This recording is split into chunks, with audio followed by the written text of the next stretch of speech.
So dear student, next point is harmful microorganism, that is fungi. बघा, हे fungi काही सूक्ष्मजीव आहे ते आपल्याला कसे हार्मफुल किंवा निरुपयोगी, ज्याला आपण म्हणतो की धोकादायक कसे आहेत ते आपण बघू. Microscopic spore of the fungi are present in the air. वातावरणामध्ये अतिशय सूक्ष्म फंगी स्पोर किंवा बीजाणुधनाच्या स्वरूपामध्ये किंवा बीजाणू स्वरूपामध्ये हवेमध्ये प्रेझेंट असते. If it is sufficient moisture, जर त्यांना योग्य प्रमाणामध्ये असं मॉइश्चर, ज्याला आपण म्हणतो की वातावरणामध्ये थोडंसं पाणी ज्याला आपण भेटलं, तर हे स्पोर काय करतात, जर्मिनेट करतात, वाढतात ऑन अ कॉटन फॅब्रिक. तुमच्या शरीरावर किंवा कुठल्याही प्रकारच्या कपड्यावरही वाढतात.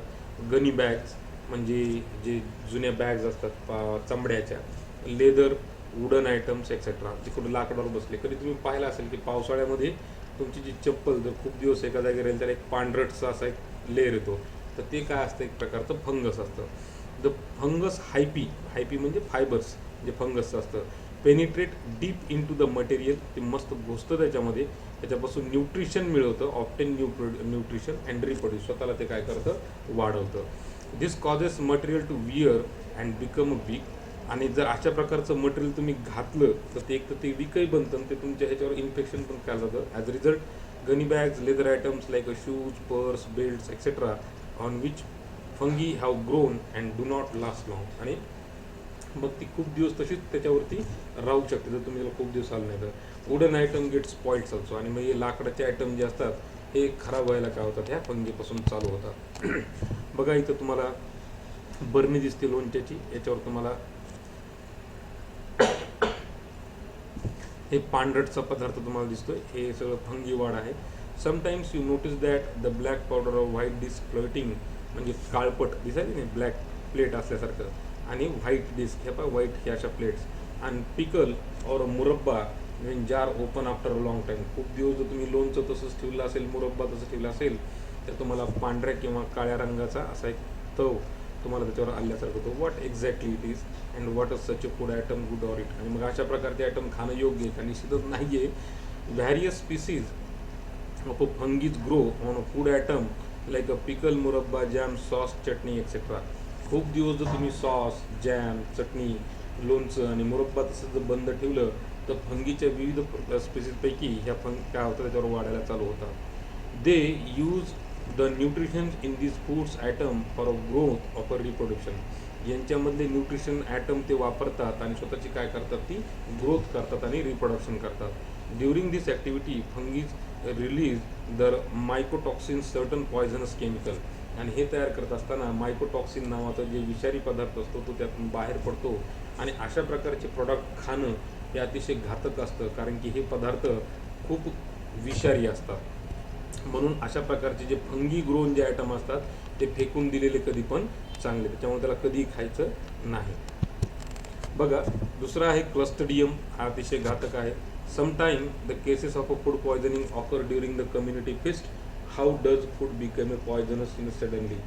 काही वेळेस तुम्ही विषबाधा झाली, अन्न खराब झालं किंवा फूड पॉयझनिंग झालं, असे शब्द तुम्ही ऐकले असतील, तर त्यासाठी कारणीभूत असलेला हा क्लस्ट्रिडियमचा हा विविध प्रकारातला प्रकार तुम्ही इथं पाहिला. ही स्पीसीज त्याची ही पहिली आहे क्लॉस्ट्रिडियम टेटेनी, क्लॉस्ट्रिडियम पेरिफेंजनस, त्याचबरोबर क्लॉस्ट्रिडियम बॉटनिलियम आणि क्लॉस्ट्रिडियम डिफिसिल. हे सगळे विविध प्रकारचे स्पीसीज असतात आणि हे फूड पॉयझनिंगसाठी काय करतात, हे कारणीभूत ठरलेले असतात.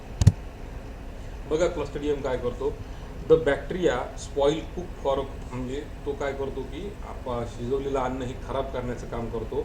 Out of 100 different species on this bacterium, विविध प्रकारच्या 100 स्पीसीज तुम्हाला ह्या क्लस्ट्रिडियममध्ये पाहायला मिळतात. Some are pre living in the soil where some are living in the alimentary canal of the human and other animals.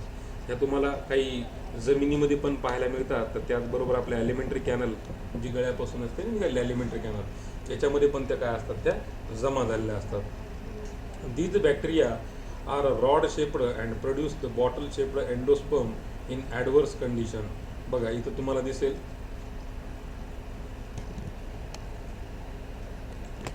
हा रॉड शेप्ड आणि bottle सारखे तुम्हाला हे सगळे काय होतं ते पाहायला मिळतात. One special characteristic of this bacteria, they cannot withstand the normal oxygen level air because they grow in anaerobic condition. जर फुल प्रमाणात ऑक्सिजन त्यांना जर तिथं असेल तर ते कधीच ग्रो करू शकत नाहीत, पण जिथं ॲनारोबिक, जिथं ऑक्सिजन नसतो अशा कंडिशनमध्ये या ग्रो व्हायला मात्र काय होतात, चालू होतात हे क्लस्ट्रिडियम. बघा अदर हार्मफुल मायक्रो ऑर्गॅनिझम, फक्त क्लस्ट्रिडियमच का नाही, other kinds of bacteria, viruses, protozoans, हे पाहिजे bacteria, fungi, protozoa and algae are responsible and affect the humans also. You have learned about the viruses in earlier standard. Now then bacteria can be grow in reproduce in the living cells. हे bacteria काय करतात की living सेल्समध्येच राहतात आणि स्वतःला reproduce करतात आणि harmful to us आहेत. लक्षात घ्या, आपल्याला हे घातक ठरतात. हा टेबल दिलेला आहे त्यांनी, ह्याच्याबद्दल आपण 8वीला सुद्धा बरीच माहिती पाहिलेली आहे आणि 9वीला पण आपण इथं पाहिलेली आहे. सो हे सगळे व्हायरसचा टेबल आहे. हा एकदा टेबल तुम्ही व्यवस्थित प्रकारे वाचून घ्या.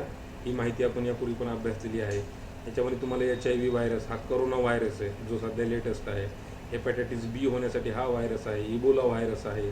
हा आत्ताच तो आफ्रिकन कंट्रीमध्ये अतिशय घातक असलेला व्हायरस आहे. इन्फ्लुएन्झा, ह्याला रोखण्यात यश आलं होतं पण करोनाला मात्र काय आलेलं नाही. बॅक्टेरिया फेरस, हे सगळे व्हायरसचे प्रकार आहेत. Salts are supplied on the surface of the inner speakers of a jar and pickles being covered with the oil. म्हणजे म्हणून मग काय करतात की बहुतांश वेळेस तुम्ही कधी मोठमोठे जर पिकल्स जार पाहिले तर त्यांना काय करतात की सॉल्टच्या सरफेसनं पूर्ण कव्हरअप करतात, जेणेकरून ते त्याच्यातून कुठल्याही प्रकारचं मायक्रोबियल ग्रोथ जी आहे ती स्टॉप झाली पाहिजे. आणि this done prevent the microbial growth. Pickle derive its nutrition from the pickle and they destroy from us, turning pickle the back. आणि मग जर हे तुम्ही टाकलं नाही तर हे पिकल काय होतं की मायक्रोबियल ग्रोथ व्हायला चालू होते आणि ते पिकल खराब होतं, लोणचं. So presence of a salt causes increase the solid concentration. आणि मग त्याच्यावर जर मीठ पसरलेलं असेल त्या डब्याच्या अवतीभोवती, हे इंडस्ट्रीमध्ये केलं जातं basically, that causes the microbes lose the water and plasmolysis. ही प्रक्रिया तिथं घडते आणि ही प्लॉस्मॉलिसिस प्रक्रिया काय करते, मायक्रोबला किल करते. मग प्लॉस्मॉलिसिस काय म्हणतात, which cell lose the water. त्या सेल्स काय करतात, तयार झालेल्या त्या मायक्रोब्सच्या वॉटर लूज होतात आणि त्यातलं वॉटर निघून गेलं की काय होतं, ते मायक्रोब्स ते मरून जातात. The oil beside adding the taste of the pickle helps to keep microbe. म्हणजे त्या लोणच्याच्या वरी थोडंसं तेल असतं, हे तेल काय होतं की त्याला ऑक्सिजनचा संबंध येऊ देत नाही, डायरेक्ट प्रिव्हेंट करतं त्याचं कॉन्टॅक्ट बाकीच्या जगाशी. आणि पिकल हे खूप दिवसासाठी काय होतं, टिकून राहतं. आणि त्याचबरोबर एअरमध्ये असलेले जे मायक्रोब्स असतात ते सुद्धा डायरेक्टली त्या ह्याच्यामध्ये घुसू शकत नाही. अशा प्रकारे त्या इंडस्ट्रियल प्रोसेसमध्ये तुम्ही जर गेलात, तुम्ही कधी जर मार्केटमधून लोणचं आणलं, तुम्हाला त्याच्यावर थोडासा तेलाचा तवंग पण दिसतो आणि ते जे मोठ्या मोठ्या कंटेनरमध्ये स्टोअर केलेलं असतं त्याच्यावर हे सॉल्ट पसरलेलं तुम्हाला ते दिसतं. Which preservative mixed with the ready to eat food keep to spoiling. खराब होऊ नये म्हणून कोणत्या प्रकारचे प्रिझर्वेटिव्स तुम्हाला मार्केटमध्ये पाहायला मिळतात. हा प्रश्नाचं उत्तर आहे BHT, दॅट ब्युटिलेटेड हायड्रॉक्सिट्युलिन. BHA ब्युटिलेटेड हायड्रॉक्सिनाइड. त्याचबरोबर sodium nitrate, sulphides, monosodium glutamate. हे तुम्ही आत्ता ग्लुटामेट वगैरे मॅगीमध्ये पाहिलं ते ग्लुटामेटचं प्रमाण खूप होतं का असं ते. त्याचबरोबर अजिनोमोथो आणि सोडियम बेन्झेट. हे सगळे काय आहेत, आर्टिफिशियल प्रिझर्वेटिव्ज आहेत की जे अन्नाचं संरक्षण करण्यासाठी काम करतात. What is the structure of a lichen in condiment and where else it is used. Lichen is a form due to the symbiotic relation with the algae and fungi. जसं मी तुम्हाला आधीच लायचिनबद्दल थोडीशी क्लासिफिकेशन ऑफ अ प्लांट्समध्ये पण आपण चर्चा केलेली आहे. Algae perform the photosynthesis while the fungi supply the moisture through the absorption. So lichen can survive only in a pure and unpolluted air. So therefore it is called as an indicator of the species also. If there is air pollution in the surrounding, lichen cannot be formed, it will get vanished. So lichen used to species, that is dagadful in garam masala. Lichen have been used to making the dyes, perfumes and traditional medicines. Some species of lichens are used to making also the litmus paper. Thank you.